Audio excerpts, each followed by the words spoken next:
Aroma jeruk di tengah malam. Jakarta Timur baru saja reda dari hujan deras. Jalanan sempit di Kampung Jeruk Nipis masih becek, menyisakan genangan yang memantulkan sinar lampu jalan yang redup. Suasana malam itu begitu sunyi, seolah seluruh kota menarik napas panjang. Di kejauhan, gonggongan anjing menggema, memecah kesunyian yang seakan sengaja menyelimuti area makam tua di tengah kampung itu. Pohon jeruk nipis yang menjulang di tengah-tengah pusara tampak bergerak pelan, daunnya bergetar meski tak ada angin. Ada aroma khas, segar namun menyengat, tercium oleh siapapun yang berani mendekat, bau jeruk nipis yang pekat, seakan baru saja diperas. Pak Ujang, penjaga makam yang telah mengabdikan hidupnya menjaga tempat itu, menggigil walau tubuhnya dilapisi jaket tebal. Ia tahu malam ini bukan malam biasa. Seekor kucing hitam melintas cepat di depannya, dan tiba-tiba lampu minyak di pondok kecilnya padam begitu saja. Pak Ujang menoleh ke arah pohon jeruk nipis, dan jantungnya mencelos. Dari balik kabut tipis, ia melihat bayangan seorang perempuan berambut panjang, berdiri kaku dengan gaun lusuh yang mengambang tak menyentuh tanah. Dengan langkah gemetar, Pak Ujang mengambil senter dan mencoba menyinari arah pohon. Namun sinarnya seperti tertelan oleh kegelapan. Tak ada apa-apa di sana. Hanya pusara tua dengan batu nisan yang mulai retak, dan akar pohon jeruk yang menjalar seakan merenggut nisan-nisan di sekitarnya. Tapi Pak Ujang tahu apa yang ia lihat. Ini bukan halusinasi, ini adalah pertanda. 3 malam sebelum malam Jumat Kliwon, biasanya roh Nyi Ranti mulai gelisah. Sementara itu, di tempat lain, sebuah apartemen kecil di bilangan Rawamangun, Raka, seorang jurnalis muda yang dikenal suka membongkar cerita-cerita urban legend, sedang menatap layar laptopnya. Ia baru saja menerima email anonim yang hanya berisi satu kalimat, "Jika ingin tahu asal-usul bau jeruk yang menghantui Cipinang, datanglah ke makam jeruk nipis. Bawa kamera, tapi jangan sendirian." Tak ada subjek, tak ada pengirim. Hanya lampiran foto buram dari sebuah makam tua yang terlihat retak di bagian bawahnya, seolah tanahnya bergerak. Raka tertarik, bukan karena ia percaya cerita hantu, justru karena ia ingin membuktikan bahwa semua itu bisa dijelaskan. Sejak kecil, ia diajari untuk skeptis terhadap cerita mistis, apalagi yang berkembang di tengah kota seperti Jakarta. Tapi ada sesuatu dalam foto itu, sesuatu yang membuat tengkuknya merinding. Mungkin karena bentuk retakan yang aneh, menyerupai wajah wanita yang sedang menjerit diam-diam dari bawah tanah. Malam itu juga, Raka menghubungi sahabatnya, Email, seorang fotografer dokumenter yang juga sering ikut dalam proyek-proyek investigasinya. Meski awalnya enggan, Email akhirnya setuju, dengan satu syarat, mereka harus datang siang hari. Raka menyetujui, walau dalam hatinya ia tahu, jawaban dari misteri itu tidak akan muncul di bawah cahaya matahari. Kembali ke makam, Pak Ujang sedang membaca doa pelan ketika angin dingin menyapu podoknya. Dari arah pohon jeruk, suara berbisik mulai terdengar. Bukan suara manusia, tapi bisikan samar yang terputus-putus, seperti napas seseorang yang sekarat. Dan kemudian, untuk pertama kalinya sejak ia menjaga tempat itu 25 tahun lalu, Pak Ujang merasa takut bukan karena hantu, tapi karena firasat, malam ini, tanah makam akan terbuka. Sesuatu ingin keluar, dan di atas tanah yang becek itu, tepat di bawah pohon jeruk nipis, seekor tikus mati tergeletak dengan mulut penuh busa. Di sampingnya, satu buah jeruk nipis segar yang masih basah, padahal tak seorang pun datang membawa apapun ke makam itu hari ini. Keesokan paginya, langit Jakarta tertutup awan kelabu.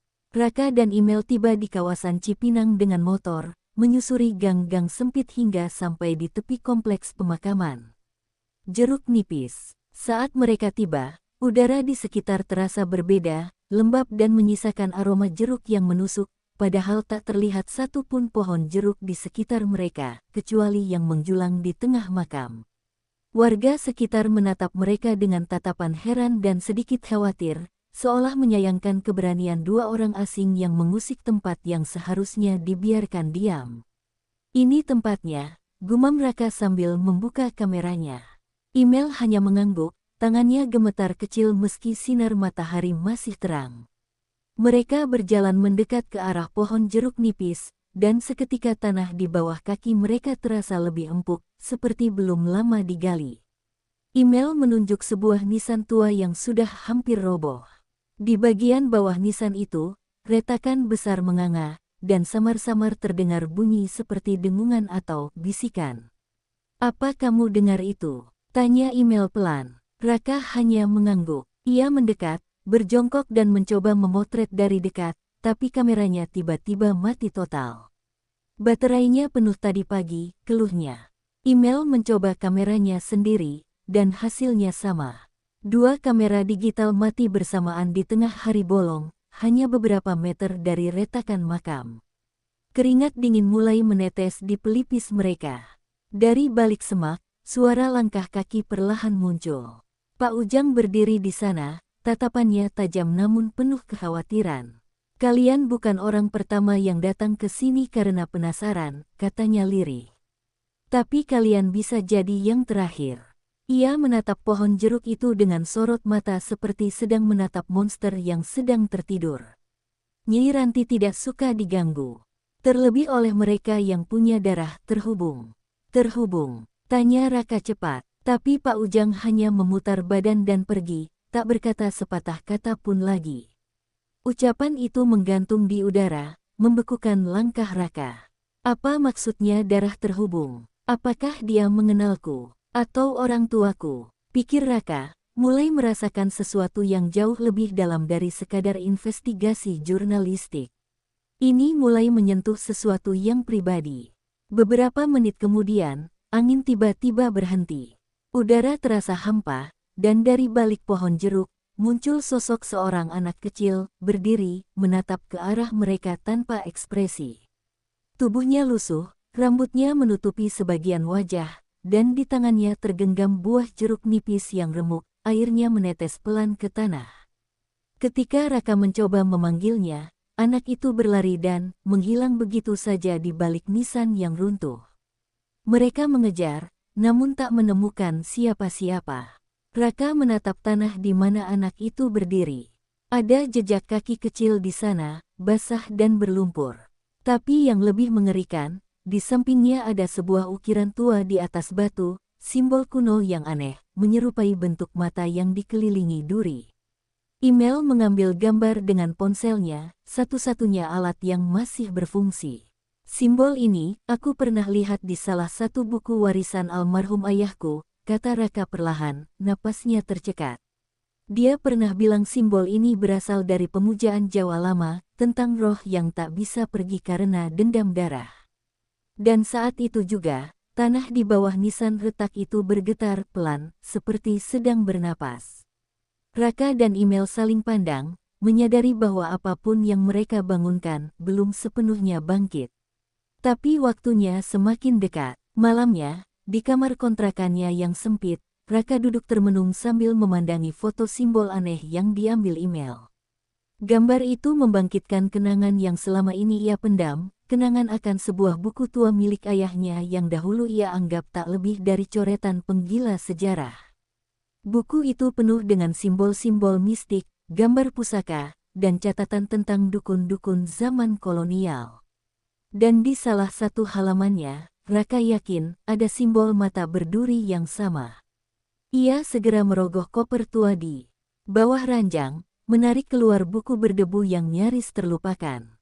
Saat ia membuka halaman-halaman buku itu, jantungnya berdegup lebih cepat. Di halaman ke-47, di antara catatan tentang pesugihan dan kutukan tanah, terpampang simbol yang sama, mata dendam, tertulis dengan tinta hitam pekat. Di bawahnya tertulis kalimat dalam bahasa Jawa kuno, yang diterjemahkan ayahnya menjadi, "Barang siapa memiliki darah dari mereka yang mengingkari janji, maka kutukan ini akan menelusur keturunannya, hingga dendam dituntaskan." Raka terdiam. Ayahnya dulu sering memperingatkan agar ia menjauhi makam-makam tua dan tidak menyentuh tanah berdarah. Seketika, bayangan ucapan Pak Ujang siang tadi menghantam pikirannya, "Kalian bisa jadi yang terakhir." Nyi Ranti tidak suka darah yang terhubung. Hidung Raka terasa panas, dan tanpa sebab, setetes darah mengalir dari lubang hidungnya, jatuh tepat di tengah simbol di halaman itu. Lampu kamar mendadak redup, aroma jeruk nipis memenuhi ruangan.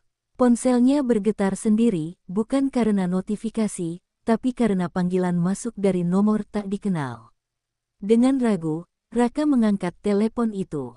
Tidak ada suara, hanya dengusan napas lemah dan lirih seperti seseorang yang sedang kesakitan. Lalu terdengar suara perempuan tua, parau, serak, dan sangat lambat, "Kau, cucu dari pengkhianat." Raka melempar ponsel itu ke lantai. Layarnya retak, tapi suara napas itu masih terdengar dari speaker. Raka menatap layar ponsel yang padam sambil menggenggam buku itu erat. Pikirannya berkecamuk. Siapa yang ia khianati? Apa yang dilakukan leluhurnya hingga melibatkan dirinya dalam kutukan ini? Pagi harinya, Raka mendatangi rumah Pak Ujang dengan tekad. Rumah itu kecil, tersembunyi di balik gang sempit tak jauh dari makam. Ia disambut dengan wajah pucat dan mata cekung. "Kau datang bukan karena ingin tahu, kau datang karena darahmu sudah memanggil," kata Pak Ujang tanpa basa-basi. Raka menunjukkan simbol di bukunya, dan wajah Pak Ujang berubah tegang. Itu lambang perjanjian yang dilanggar. Nyi Ranti dulu pernah membuat ikatan gaib dengan seseorang bernama Raden Wirakusuma. Ia menjanjikan keselamatan anaknya, tapi ia dikhianati. Anaknya dibunuh. Tanah itu pun menjadi kuburan amarah. Raka tercekat. Wirakusuma adalah nama belakang dari ayahnya, Arif Wirakusuma. Ia baru sadar bahwa ini bukan kebetulan. Nyi Ranti adalah korban, dan darah keturunan dari pengkhianat itulah yang kini harus membayar harganya. Tapi sebelum ia bisa bertanya lebih jauh, bumi terasa bergetar. Tanah di luar rumah Pak Ujang mulai retak, arahnya mengarah langsung ke kompleks makam. Sudah terlambat, gumam Pak Ujang. Makam itu tak lagi tidur. Ia sedang mencari tubuh. Sementara itu, di tempat lain, Email sedang mengolah hasil gambar dari ponselnya di studio kecilnya. Salah satu foto nisan retak menunjukkan sesuatu yang tak pernah ia lihat sebelumnya, sebuah wajah samar di dalam retakan tanah. Bukan efek bayangan, bukan pantulan cahaya. Wajah itu seperti sedang menyeringai. Ketika ia menzoom lebih dalam, wajah itu perlahan membuka matanya, dan layar laptop Email mendadak mati, disertai suara ketukan pelan dari jendela belakang studionya. Malam pun kembali turun, dan makam jeruk nipis kembali bernafas. Tapi kali ini, bukan hanya roh yang bergentayangan, tapi juga dendam yang mencari pemilik darahnya. Dan Raka, tanpa sadar, sudah terikat dalam pusaran kutukan yang tidak akan berhenti, sampai semuanya lunas dibayar. Angin malam merayap seperti bisikan roh, menerobos celah-celah rumah Pak Ujang yang mulai retak di beberapa sudutnya.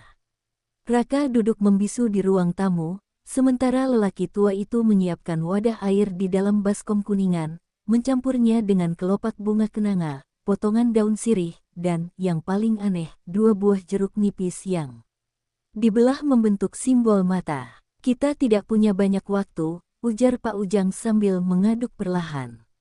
Kutukan ini bukan hanya bangkit, ia sedang memilih tubuh. Raka menatap cairan di baskom itu, dan tiba-tiba, airnya berubah keruh, lalu muncul bayangan samar, seorang perempuan berwajah suram, rambut panjangnya menutupi sebagian besar wajahnya, kecuali mata kirinya yang menatap langsung ke arah Raka. Bayangan itu tak bicara, hanya mengangkat tangan, menunjukkan cincin emas antik di jarinya. "Itu, cincin keluarga kami," desis Raka terkejut. Ia mengenali simbol ukiran di sisi cincin itu, simbol leluhurnya, keluarga Wirakusuma. Pak Ujang mengangguk perlahan. Raden Wirakusuma menjanjikan pernikahan dan perlindungan untuk Nyi Ranti, yang kala itu menjadi dukun penyembuh bagi rakyat kecil. Ia mencintainya, tapi juga memperalatnya untuk memperkuat kekuasaannya di masa penjajahan. Setelah anaknya lahir, janji itu diingkari.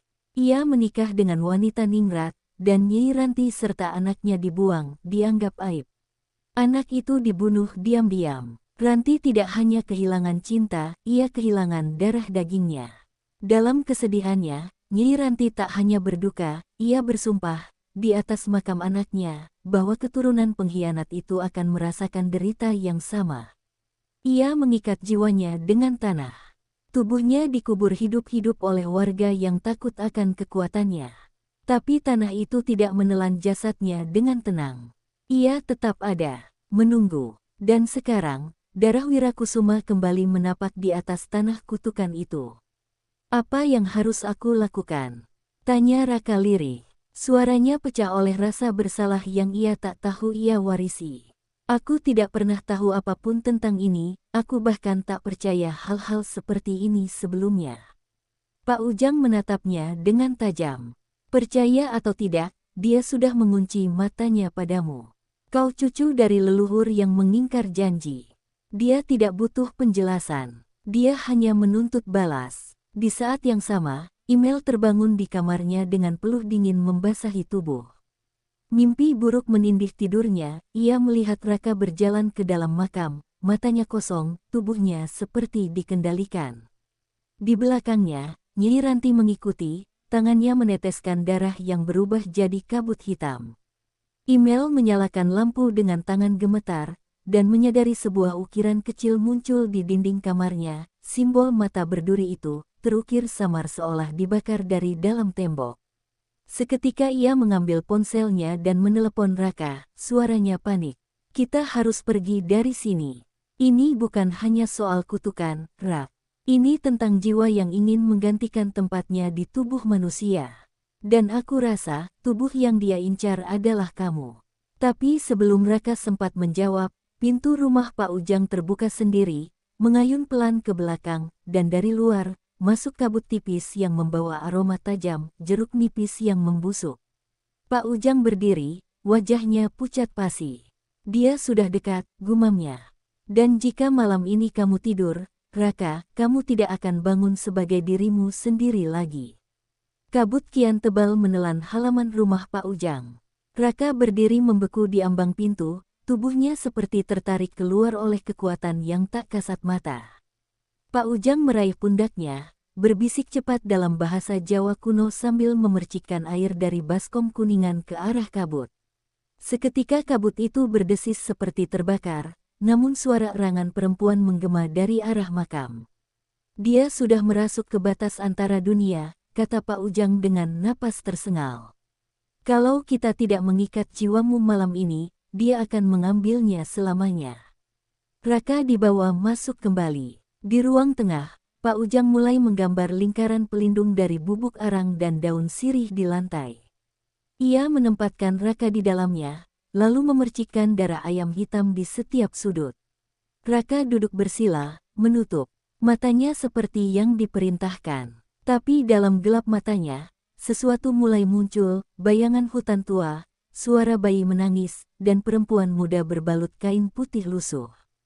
Nyi Ranti. Ia berdiri di depan makam kecil, wajahnya pucat penuh duka. Aku hanya ingin anakku kembali, atau tubuh penggantinya, bisiknya. Sementara itu, Email meluncur dengan motor ke rumah Pak Ujang, meski udara malam terasa semakin menusuk dan berat. Di tengah jalan, ia melihat sosok anak kecil berdiri di tengah aspal, tubuhnya kurus dan matanya kosong. Motor Email oleng hampir tergelincir. Saat ia menoleh, anak itu telah hilang. Tapi jeruk nipis utuh tertinggal di jalan, menggelinding pelan menuju roda motornya, meninggalkan jejak darah di aspal hitam. Di rumah Pak Ujang, ritual mencapai puncaknya. Raka mulai berteriak, tubuhnya terguncang. Dari balik tubuhnya, muncul bayangan hitam tinggi menjulang, bentuk Nyi Ranti dengan wajah separuh busuk. Ia menyeringai, matanya menatap Email yang baru masuk. Jika kau mencintainya, maka kau akan jadi gantinya, ucapnya lirih. Email, tanpa ragu, melangkah masuk ke dalam lingkaran perlindungan. Ambil aku, jangan dia, serunya, air mata mengalir deras. Pak Ujang panik, tidak bisa. Lingkarannya hanya untuk satu jiwa. Tapi Nyi Ranti tak peduli. Ia mendekat, tangan kurusnya menggapai leher Email, dan saat jari-jari itu menyentuh kulitnya, Email menjerit. Tubuhnya terangkat sedikit dari tanah, dan cahaya merah menyala dari simbol di dinding. Namun tiba-tiba, simbol di buku warisan ayah Raka yang diletakkan di altar menyala terang, dan dari sana, terhempas sinar putih ke arah roh Nyi Ranti. Jeritan marah mengguncang rumah itu. Nyi Ranti terhempas ke sudut ruangan, bayangannya meleleh seperti lilin terbakar. Tapi ia belum sepenuhnya lenyap. Sebelum kabut lenyap, ia menatap Raka dan berbisik dengan napas terakhirnya, kutukan ini tak bisa dihapus, hanya dipindah, sampai darah terakhir kalian habis. Lalu semuanya sunyi. Hanya napas Raka dan tangis teredam email yang tersisa di ruangan itu. Pak Ujang terjatuh ke lututnya, lelah dan kaget. Ia menatap Raka dan email bergantian, lalu berkata pelan, kalian berhasil menolak peralihan, tapi bukan menghapus kutukan. Ia menunjuk tanda samar di leher email, sebuah simbol kecil berbentuk mata berduri, seolah dicap hangus. Dia tak bisa masuk Raka, jadi dia memilihmu sebagai jembatan terakhir. Di luar rumah, langit mulai hujan gerimis. Pohon jeruk di tengah makam bergoyang sendiri, meski tak ada angin. Dan di dalam tanah yang retak itu, sesuatu masih menunggu. Beberapa hari telah berlalu sejak malam ritual itu. Raka dan email berusaha menjalani hari seperti biasa, namun bayangan kejadian itu tetap membekas. Email masih merasakan panas yang aneh di bagian lehernya, tepat di tempat simbol terbakar itu muncul. Setiap malam, ia bermimpi menjadi sosok lain, perempuan berselendang putih yang menjerit-jerit sambil menggenggam bayi berlumuran darah. Mimpi itu selalu berakhir dengan suara bisikan di telinganya, kau adalah jalan, bukan penghalang. Raka mencoba mencari jawaban melalui buku-buku warisan ayahnya.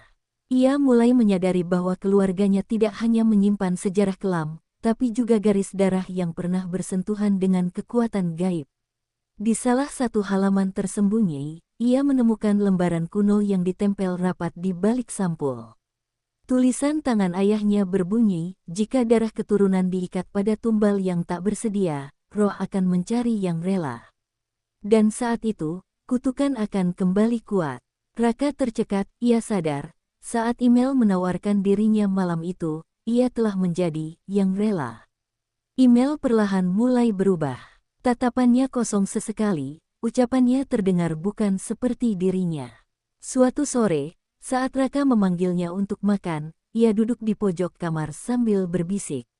Sendiri, aku bukan email, aku cuma tubuh, dia sudah di sini. Tubuhnya gemetar, dan saat Raka mendekat, mata email berubah gelap, pupilnya membesar tak wajar. Dia memilihku, karena aku tidak terikat darah, aku tidak bisa melawan. Panik, Raka membawa email kembali ke rumah Pak Ujang. Namun saat mereka tiba, rumah itu sudah hancur sebagian, seperti terbakar dari dalam. Di tengah reruntuhan, ditemukan tubuh Pak Ujang, tubuhnya kaku, matanya terbuka menghadap langit-langit, mulutnya menganga, dan di dahinya terukir simbol mata berduri dengan darah kering. Raka menahan muntah. Ia tahu, Nyi Ranti telah kembali dengan kekuatan yang lebih besar. Dalam kegelisahan, Raka mencari pertolongan ke seorang tokoh spiritual tua di daerah Gunung Sindur, sahabat almarhum ayahnya. Lelaki itu bernama Ki Mantra, dan ia langsung tahu siapa Raka sebelum diperkenalkan. Kau membawa beban tua yang belum selesai. Tapi sekarang kutukan itu sudah berwujud baru. Bukan hanya dendam, tapi penggabungan. Raka menatap Ki Mantra dengan bingung. Penggabungan apa? Ki Mantra menghela napas dalam. Roh Nyi Ranti tidak lagi hanya ingin balas dendam. Ia ingin tubuh baru, perempuan muda, tak berdarah Wirakusuma, agar ia bisa bebas berjalan di dunia dan menyelesaikan ritual yang tertunda, pemanggilan arwah anaknya yang belum lahir sempurna. Mendengar itu, Raka merasa dadanya dicekik. Ia sadar, email bukan hanya terancam kerasukan. Ia sedang dijadikan wadah.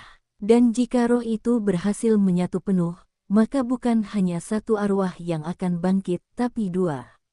Satu-satunya cara, menurut Ki Mantra, adalah dengan memutus perjanjian darah pertama yang dibuat oleh Raden Wirakusuma. Dan itu hanya bisa dilakukan di tempat perjanjian pertama, sumur tua di belakang makam Jeruk Nipis, tempat di mana Nyi Ranti dulu dikuburkan hidup-hidup. Tapi untuk masuk ke sana, satu jiwa harus menjadi penawar, satu yang bersedia mati agar yang hidup bisa bebas.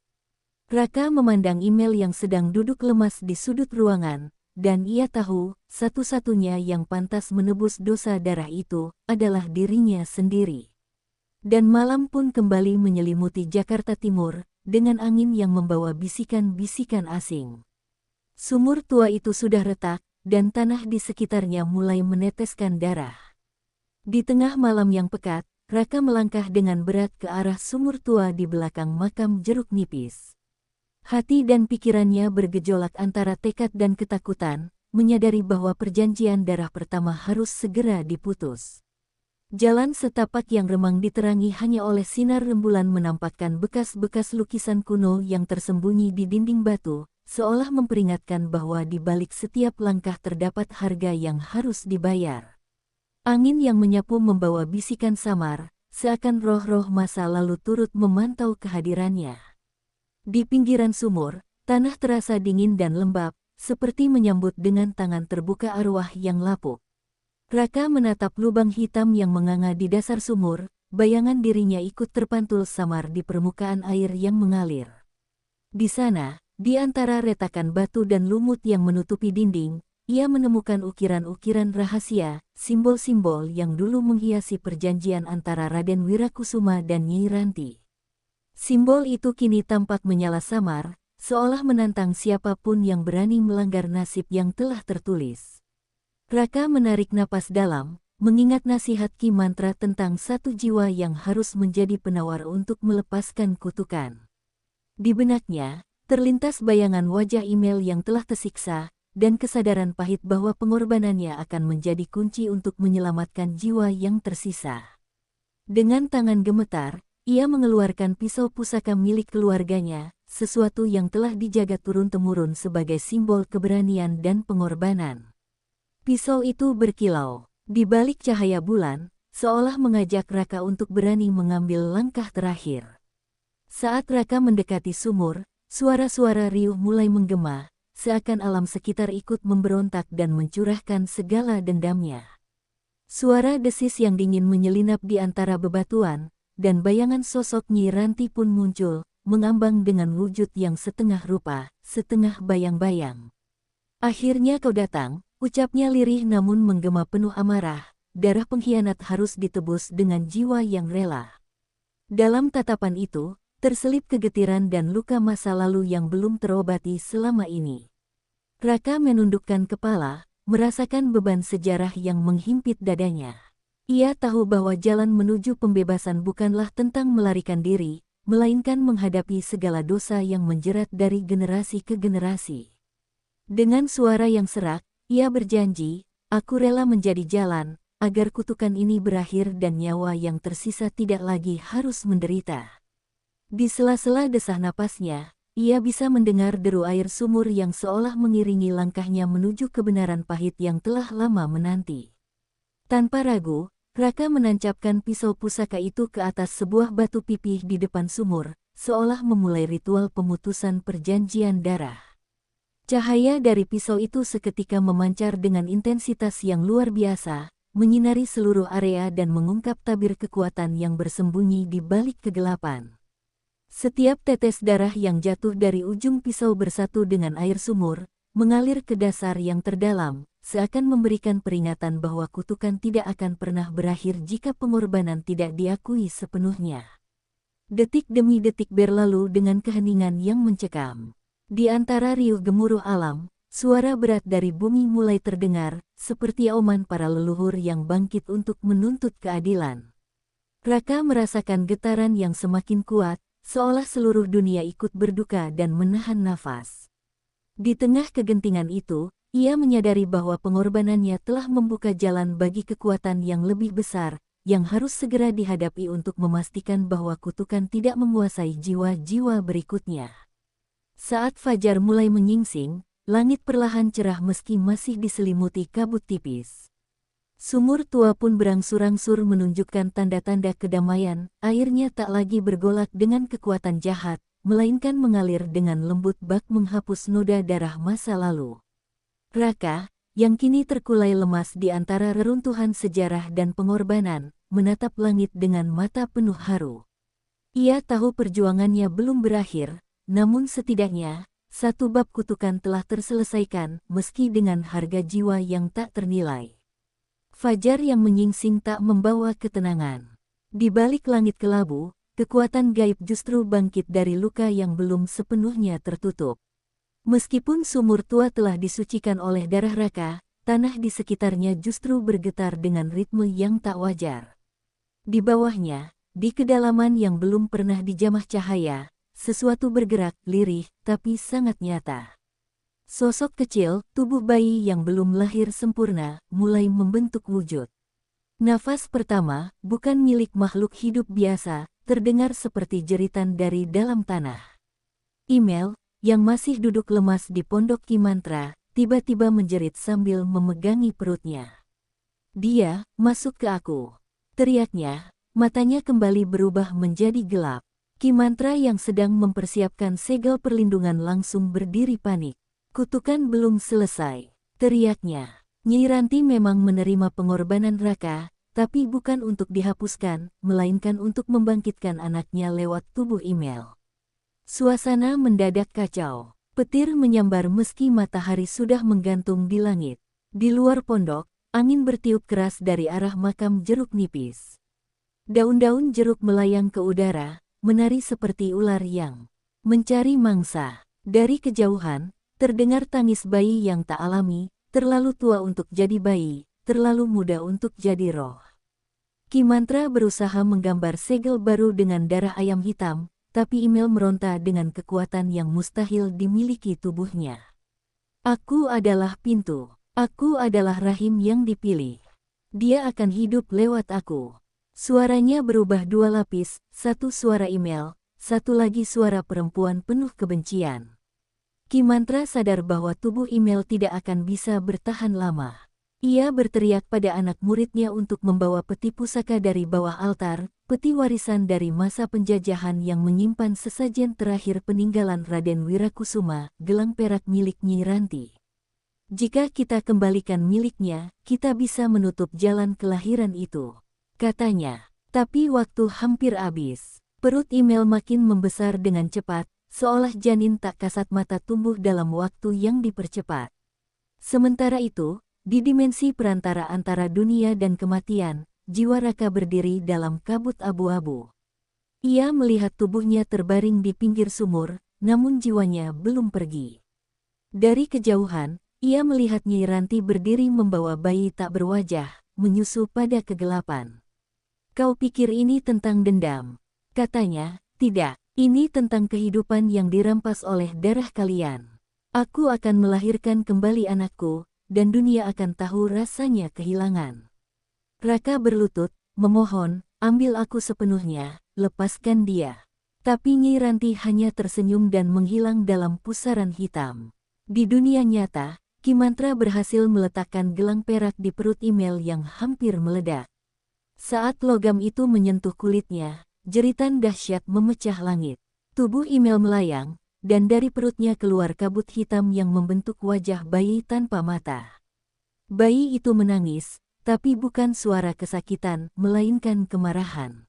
Ki Mantra merapalkan mantra terakhir sambil menusukkan pisau emas ke tanah, membentuk retakan cahaya. Kabut hitam itu menghisap diri sendiri, memekik, lalu menghilang ke dalam tanah. Email terjatuh. Tubuhnya lemas, tapi hidup. Raka terbangun di pinggir sumur, napasnya tersengal, tubuhnya dingin seperti mayat yang baru kembali. Mereka bertatapan, hancur, tapi utuh. Kutukan belum sepenuhnya lenyap, tapi untuk pertama kalinya, tanah jeruk nipis kembali diam. Pohon jeruk tak lagi menggugurkan darah, hanya daun. Dan suara bayi benar-benar berhenti. Seminggu telah berlalu sejak malam yang nyaris menewaskan segalanya. Makam jeruk nipis kembali tenang, tapi tidak bagi mereka yang selamat. Email masih terbaring di rumah Ki Mantra, tubuhnya sembuh namun jiwanya seperti patah. Ia sering terdiam menatap langit-langit, bibirnya bergerak pelan seakan berbicara pada seseorang yang tak kasat mata. Raka, meski raganya hidup kembali, merasakan kekosongan yang tak bisa dijelaskan. Sejak jiwanya menyentuh batas antara hidup dan mati, ia tak lagi bermimpi, hanya sunyi. Ki Mantra duduk di beranda, memandangi tanah makam dari kejauhan. Dalam hatinya, ia tahu upaya mereka bukan penyelesaian, hanya penundaan. Kutukan seperti ini, gumamnya sambil menghisap rokok cengkeh, tak bisa dihapus, hanya bisa diwariskan. Ia menatap Raka dan Email yang duduk berdua dalam diam, dua jiwa muda yang telah kehilangan kebebasan. Bukan hanya karena roh Nyi Ranti, tapi karena beban sejarah keluarga yang terlalu berat untuk usia mereka. Malam itu, Email kembali bermimpi. Tapi kali ini, ia tidak lagi melihat sosok Nyi Ranti. Ia berada di dalam ruangan batu, dingin dan berlumut. Di hadapannya, berdiri seorang perempuan muda dengan pakaian zaman kolonial, membawa bayi berbungkus kain merah darah. Perempuan itu bukan Nyi Ranti, tapi seseorang yang wajahnya sangat mirip dirinya. "Aku bukan kutukan," ucapnya lirih. "Aku adalah warisan. Dan warisan harus dijaga, bukan disembunyikan." Email terbangun. Dengan air mata mengalir deras. Ia belum mengerti, tapi sesuatu telah terbuka dalam dirinya. Sementara itu, Raka menemukan buku catatan ayahnya yang selama ini tersembunyi di laci altar rumah Ki Mantra. Di dalamnya, ada satu lembar terakhir yang belum sempat dibaca. Tulisan tangan tua yang gemetar berbunyi, "Jika bayi itu sempat bernafas, walau sekejap, maka garis darahnya hidup. Dan darah tidak bisa dibunuh. Ia hanya mencari bentuk baru." Raka menutup buku itu perlahan. Tiba-tiba ia paham, bukan hanya Nyi Ranti yang harus ditakuti. Tapi anaknya, yang kini telah menjadi bagian dari dunia. Sejak saat itu, Email mulai sering melihat anak kecil dalam keramaian, tak ada orang lain yang melihatnya. Bocah lelaki, mata kosong, duduk di pojok pasar atau berdiri di bawah pohon jeruk. Kadang tersenyum, kadang hanya memandangi Email dengan sorot seolah mengenalnya. Ia tak berani mendekat, tapi setiap kali anak itu menghilang, udara jadi dingin, dan daun jeruk jatuh perlahan ke pundaknya. Ia tahu, sesuatu masih mengawasi. Dan bukan Raka, bukan Ki Mantra, tapi sesuatu yang lahir dari rahim tak kasat mata. Raka dan Email sepakat meninggalkan Jakarta Timur, mencoba memulai hidup baru di luar kota. Tapi sebelum pergi, Raka memaku papan kecil di gerbang makam jeruk nipis. Di papan itu tertulis satu kalimat, "Dosa masa lalu tak bisa ditutup tanah. Hanya bisa ditatap, agar tak menelan yang tak bersalah." Mereka pergi dengan langkah pelan, membawa luka yang belum kering dan rahasia yang tak bisa dibagi. Namun malam terakhir sebelum keberangkatan, suara itu datang kembali. Tangis bayi, lembut, tidak menyeramkan. Tapi cukup nyata untuk membuat Email membuka matanya dalam gelap. Di ujung ranjang, bocah kecil itu berdiri, tubuhnya transparan, seperti kabut. Ia tak menakutkan, hanya menatap dengan mata yang belum sempat mengenal dunia. Ia mengangkat tangan, seolah ingin digendong. Email hanya bisa menatapnya dengan dada sesak. Karena meski ia tahu roh itu bukan anaknya, ia merasa memiliki. Dan saat pagi tiba, bocah itu menghilang bersama kabut tipis yang menyelimuti rumah Ki Mantra. Tapi Email tahu, dia belum benar-benar pergi.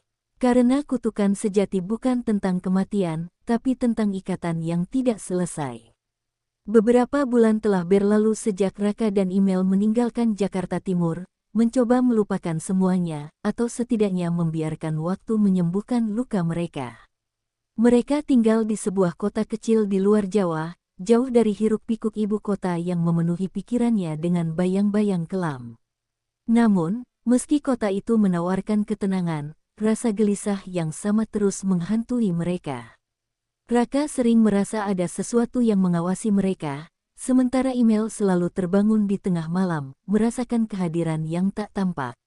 Pada suatu malam, Setelah hujan deras yang menyapu jalanan, Email pergi ke kebun belakang rumah. Ia merasakan ada yang tidak biasa. Di antara pohon-pohon rindang, ia melihat seorang anak kecil duduk di tanah basah, mengenakan pakaian putih kotor dengan mata kosong yang menatapnya. Email menahan napas, jantungnya berdegup kencang. Itu adalah bocah yang sama. Bayangan masa lalu yang tak pernah benar-benar pergi. Anak itu memandangnya tanpa berkata apa-apa, tapi ada kesedihan yang terpancar dari sorot matanya. Raka yang mengikuti langkah Email berdiri di belakangnya, menatap anak itu dengan cemas. Email, suaranya berat, apakah dia? Email tidak bisa menjawab. Ia hanya berdiri mematung, berusaha memahami kenapa roh itu kembali. Sejak mereka meninggalkan Jakarta, bayangan bocah itu selalu muncul dalam mimpi, dan kadang di tengah hari, dalam sudut-sudut yang tak terduga. Kini, ia benar-benar hadir di dunia nyata, tepat di depan mereka. Anak itu berdiri perlahan dan berjalan menjauh, melintasi halaman yang basah. Email ingin mengikuti, tetapi Raka menahannya. Kita harus melupakan semua ini, katanya, meskipun suaranya terdengar ragu. Jika dia datang lagi, kita harus berbicara dengan Ki Mantra. Mungkin ada sesuatu yang belum selesai. Namun, dalam hati, Raka tahu bahwa kutukan itu belum berakhir. Tidak mungkin roh yang begitu kuat hanya meninggalkan mereka begitu saja. Esok harinya, Raka mengunjungi Ki Mantra. Di dalam rumah tua Ki Mantra, suasana sunyi dan mencekam. Ki Mantra tampak lebih tua, lebih lelah dari sebelumnya, seolah beban sejarah yang tak pernah usai semakin menghimpitnya.